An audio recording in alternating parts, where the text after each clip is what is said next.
Fox line ഇൻഫോയിലേക്ക് സ്വാഗതം. സംസ്ഥാനത്ത് ration കാർഡിൽ പേരുള്ള 50 വയസ്സിന് മുകളിൽ പ്രായമുള്ള ആളുകൾക്ക് ക്ഷേമ പദ്ധതിയുമായി സംസ്ഥാന സർക്കാർ. സംസ്ഥാനത്തെ ഒട്ടുമിക്ക വൃദ്ധജനങ്ങളും പ്രമേഹ രോഗികളാണെന്ന പഠനങ്ങളുടെ അടിസ്ഥാനത്തിൽ എല്ലാ BPL ഗുണഭോക്താക്കൾക്കും സൗജന്യമായി ഗ്ലൂക്കോമീറ്റർ നൽകുന്നതാണ് നടപ്പാക്കുന്നതിൽ ആദ്യത്തെ പദ്ധതി. അപേക്ഷകൻ 60 വയസ്സിന് മുകളിലുള്ള ആളായിരിക്കണം. കൂടാതെ പ്രമേഹ രോഗിയാണെന്ന് തെളിയിക്കുന്ന ഡോക്ടറുടെ സർട്ടിഫിക്കറ്റ് സമർപ്പിക്കുകയും വേണം. സാമൂഹ്യ സുരക്ഷയുടെ ഭാഗമായുള്ള ഈ ക്ഷേമ പദ്ധതിയിലേക്ക് ഇപ്പോൾ അപേക്ഷകൾ ക്ഷണിച്ചിരിക്കുകയാണ്. കാഴ്ചശക്തിക്ക് മങ്ങലുള്ള മുതിർന്ന ആളുകൾക്ക് കണ്ണടകൾ വിതരണം ചെയ്യുന്ന പദ്ധതിയാണ് രണ്ടാമത്തേത്.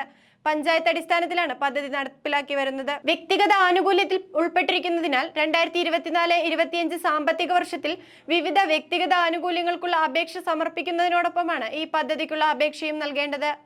നടക്കാൻ ബുദ്ധിമുട്ടുള്ള മുതിർന്ന പൗരന്മാർക്ക് ഊന്നുവടികൾ നൽകുന്നതാണ് മറ്റൊരു പദ്ധതി. ദാരിദ്ര്യരേഖയ്ക്ക് താഴെയുള്ള പൗരന്മാർക്ക് കൃത്രിമ പല്ലുകൾ വെച്ച് നൽകുന്ന പദ്ധതിയാണ് മന്ദഹാസം. ഈ പദ്ധതിയിലേക്കുള്ള അപേക്ഷകളും ഇപ്പോൾ ക്ഷണിച്ചിരിക്കുകയാണ്. പല്ലുകൾക്ക് ബലക്ഷയം പോലുള്ള ബുദ്ധിമുട്ടുകൾ അനുഭവിക്കുന്നവരെ സഹായിക്കുക എന്ന ലക്ഷ്യത്തോടെയാണ് പദ്ധതിക്ക് തുടക്കം കുറിക്കുന്നത്. 50 വയസ്സിന് മുകളിൽ പ്രായമുള്ള ആളുകൾക്ക് പ്ലാവ് കൊണ്ട് നിർമ്മിച്ച കട്ടിൽ നൽകുന്ന പദ്ധതിയാണ് അടുത്തത്. റേഷൻ കാർഡ് വേർതിരിവില്ലാതെ എല്ലാവർക്കും ഈ ആനുകൂല്യത്തിന്റെ ഭാഗമാകാൻ സാധിക്കുന്നു. ഇതോടൊപ്പം മൺസൂൺ കാലത്ത് കമ്പിളി പുതപ്പ് സൗജന്യമായി നൽകുന്ന പദ്ധതി കൂടിയുണ്ട്. സംസ്ഥാനത്തെ വയോജനങ്ങളെ സഹായിക്കുക എന്ന ഉദ്ദേശത്തോട് തുടങ്ങിയിട്ടുള്ള പദ്ധതികളിൽ ഭാഗമാകാൻ തദ്ദേശ സ്വയംഭരണ സ്ഥാപനങ്ങളുമായി ബന്ധപ്പെടേണ്ടതാണ്. കൂടുതൽ ഇൻഫോർമേറ്റീവ് വീഡിയോകൾക്കായി ഫോക്സ് ലൈൻ ഇൻഫോ സബ്സ്ക്രൈബ് ചെയ്യുക.